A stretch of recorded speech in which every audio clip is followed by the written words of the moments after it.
Le grand direct des médias, Jean-Marc Morandini. En moins d'un mois du coup d'envoi de l'Euro 2016, Europe 1 a dévoilé son dispositif exceptionnel pour vous faire vivre cette compétition. Émission chronique spéciale, intégralité des matchs commentés sur l'antenne, mais aussi un nouveau visage sur Europe 1, celui de Thomas Tauroud, qui sera en direct de 15h à 20h tous les jours sur Europe 1 à partir du 10 juin. Thomas Tauroud, bonjour.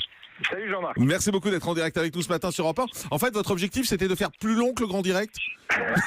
Je ne sais pas si j'aurai autant de sujets à aborder que ce qu'il y a dans le grand direct. Je ne sais pas si on va parler de tout ce que dit Cantelou dans sa chronique, qui me fait crever de rire chaque matin sur Europe d'ailleurs. Mais 5 heures, c'est long, c'est ce qu'on peut se dire a priori quand même, non? Oui, mais il y a quand même, il faut préciser que quand on fait des tranches de 5 heures, il y a 2 matchs dans la tranche de 5 heures, 15-17 et 18-20. Et ensuite, il y aura une émission d'1 heure, puis les débriefs de mi-temps et les débriefs d'après-match. Donc c'est pas 5 heures d'antenne complète non-stop. Et puis en plus, ça variera en fonction des calendriers. Au fur et à mesure de la compétition, il y aura moins de rencontres puisqu'elles seront plus importantes et il y aura des équipes éliminées.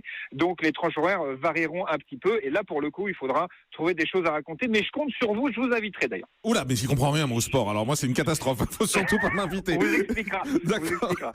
Vous allez avoir de nombreuses personnalités qui seront autour de vous pour cette émission.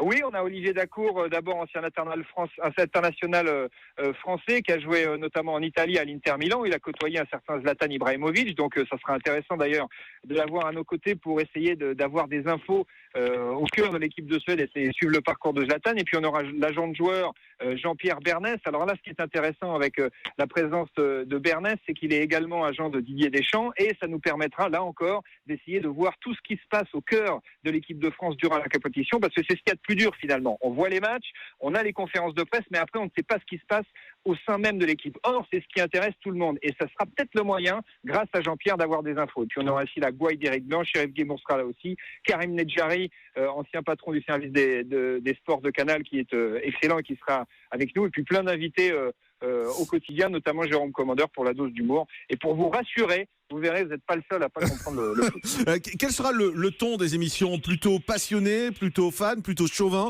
plutôt décalé? Alors, l'objectif, avant toute chose, parce qu'on fait du journalisme, c'est l'information. D'abord l'info, ensuite l'expertise et ensuite l'humeur. Ça, c'est indispensable parce que c'est une compétition longue qui dure 30 jours et qu'on a envie, comme vous le dites, d'être passionné. Donc, il va falloir qu'on arrive d'abord à chercher des infos, d'abord à chercher des exclus, ensuite apporter de l'expertise avec nos consultants et nos intervenants, et puis quand même passer un bon moment parce que c'est une tranche qui quotidiennement est dédiée à la détente, à l'humeur et au divertissement, donc il ne faut pas du tout qu'on oublie ça. Allez, impatient de vous retrouver sur Europe 1. Merci Thomas Tauroud d'avoir été en direct avec nous. On vous retrouve... Chers collègues, je peux le dire maintenant. Ben oui, on peut, à partir du 10 juin sur Europe 1, de 15h à 20h pour l'Euro 2016.